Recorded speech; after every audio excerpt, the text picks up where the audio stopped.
a nice, well, I mean, it's not a nice day, but it should be, you know, a few hours at the cinema. That could be nice. I mean, today I'm watching A Man Called Otto and Till. Yeah, so A Man Called Otto stars Tom Hanks. I'm already sold. Tom Hanks. Yes, that's it. That's all I need. So Tom Hanks plays a grumpy old widow, a widow man. He plays a grumpy old man, and someone moves in next door that changes his life. I'm just like, that sounds like Gran Torino, except not as brutal. So yeah, I'm looking forward to it. Hopefully it's good, and yeah, I'm excited. After that is Otto, which is a lot more depressing. It's based on a true story about Emmett Till. You have probably heard about this story, even if you don't know his name, because it's one of the most common stories brought up, common examples brought up when talking about racism in America. In 1955, a young black teenager was wrongfully lynched for apparently groping a white woman. The movie is from the perspective of the mother, who's an activist who pursues justice for her son who was murdered. So yeah, it's a very deep movie and it's very depressing, and that's why it's second. First, I'm going to enjoy Man Called Otto, hopefully it's good, and then literally check timings. The first movie ends at 4:36, second movie's at 4:40, so in and out, in and out. It's not that busy as well. It's Saturday, it's not that busy. So, I mean, that's bad, but also not bad for me for buying food. Not eaten yet, and it's 2 p.m, so I'm going to get nachos. For my mistake, I said the second movie was Otto. It's called Till. I put the process up on the edit anyway, but yeah, it's called Till, not Otto, sorry. The first one is called A Man Called Otto. The second one is called Till.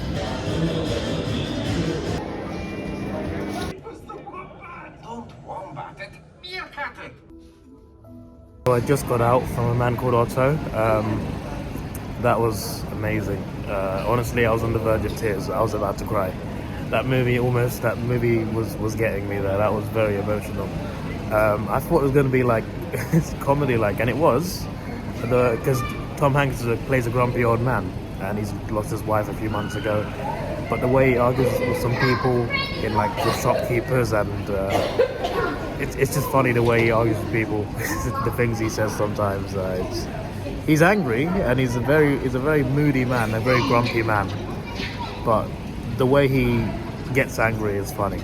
Anyway, yeah, he lives in a neighborhood. There's an estate agency that's trying to buy some of the houses there, which is not good for a neighborhood. There's a Mexican family that moves in across the road, and they play a key part in the movie, actually. They kind of change his life, especially the mother. Anyway, yeah, there's like a whole backstory. So like, he had a wife. I mean, obviously I said it like a million times, but I mean, like, that wife was everything to him. Like, his life was not great before meeting her. So you get flashbacks, you get more and more context throughout the movie. So you see how he meets her, how they fall in love, them getting married, him graduating. So his life just, was just amazing with her.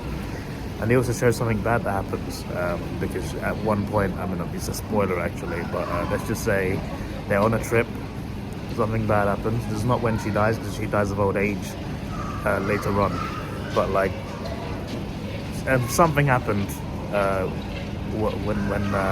when they were married, something really bad, and there's a flashback to that. And it's had a big effect on both their lives. I'm trying to think of what else I can say about, like, properly spoiling the story.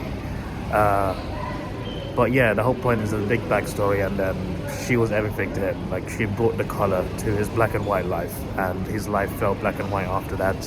So he felt suicidal. Throughout this movie, he wanted to kill himself multiple times. But the people around him, they help him out, shall we say, even though he pushes everyone away.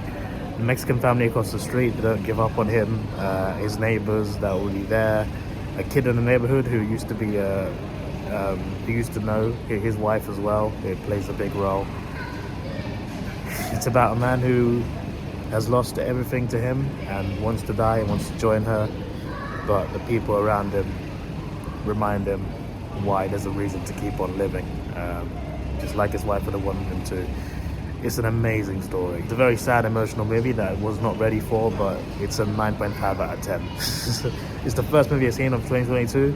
It's going to be hard to beat it story-wise. That was incredible storytelling, and I loved every minute of it. And there was some good comedy as well, mainly from him getting angry at people, like a shopkeeper at the start of the movie. And that was a very funny scene over like a meter of rope or something. But yeah, like I think people of all ages can get something out of this movie. I think it's a generally like emotionally good movie that's very good. Like it's all dialogue, there's not really any like, you know, anything that's action packed. It's all slow storytelling, dialogue, and I'm never bored. I never got bored once, and you know, that's an amazing thing. And Tom Hanks is a legend. He's so versatile. He can make movies with so many characters and make them all great. He's a legend. He's a goat. Anyway, yeah, I'm gonna go and see Till now, which, well, I thought I'd watch the lighter one first, but this one's actually really emotional. Now I'm gonna watch something that's even more emotional, and it's also a true story. So yeah, today's a sad day for me. Damn, that was really depressing. Really depressing. I knew the story, not in full context, but I knew like the main parts of the story. There's a lot of movies like this based on true stories that have a certain ending. Not necessarily a happy ending, but at least there's some sort of justice, or like, even if there's not justice, even like a movie like 12 Years a Slave, for example, he at least got to see his family again at the end, right? This one is just, I mean, it's not, you don't get justice, you don't get a happy ending. And yeah, that's a sad thing, but there was no moment in this that's satisfying. That says it all, really. It's hard to word it properly, but you know, a kid from Chicago went to Mississippi, which is two different worlds, really. He went there to see his cousins, and had an interaction with a white woman at a shop who was a shopkeeper. And a few days later, he got hunted down and lynched by a couple men who she reported him to. He was told by his mother to be careful down there because it's a different world, but he was raised with love and happiness his whole life, so he doesn't know that world. And then things just went wrong. Now, obviously, like the story itself, obviously there's gonna be, I'm pretty sure like the people that were there, as in like his cousins and their friends who were there outside the store, some of them have like different stories, like similar stories, but different details. So like, I think a couple guys, like this is not in the movie, but like, it is in the movie, one story is, but like there's a couple guys that said that he whistled at her, and there's another guy that said he didn't whistle at her. There's a couple guys that said he had a picture of a white girl in his wallet, who was apparently his girlfriend in Chicago. So in Chicago, the school's already mixed by then. You know, people of color and white, they were not segregated in Chicago at the time. So like a couple people said like he had that picture in his wallet, and that picture is in the movie, and him whistling is in the movie. But apparently there's another guy that said that there was no whistling and no picture in the wallet. I just find that intriguing. But the general consensus is that he didn't touch her. He said a few things that might have made her feel uncomfortable, but he didn't touch her. That's the main thing, right? And you know, there's nothing there that's worthy of being lynched, obviously. But in court, like they showed a court case. I mean, obviously it's the actors, not the actual people, but they showed a court case, and like she legit lied in courts. I don't I mean, I knew like, cause like I remember he was accused of groping her. I'm just like, I watched the movie, I'm just like, he didn't grope her at all in the scene. So what's going on? She lied in court. That's where I got the information from. It's crazy how much power they had over black people, especially down south and in a state like Mississippi.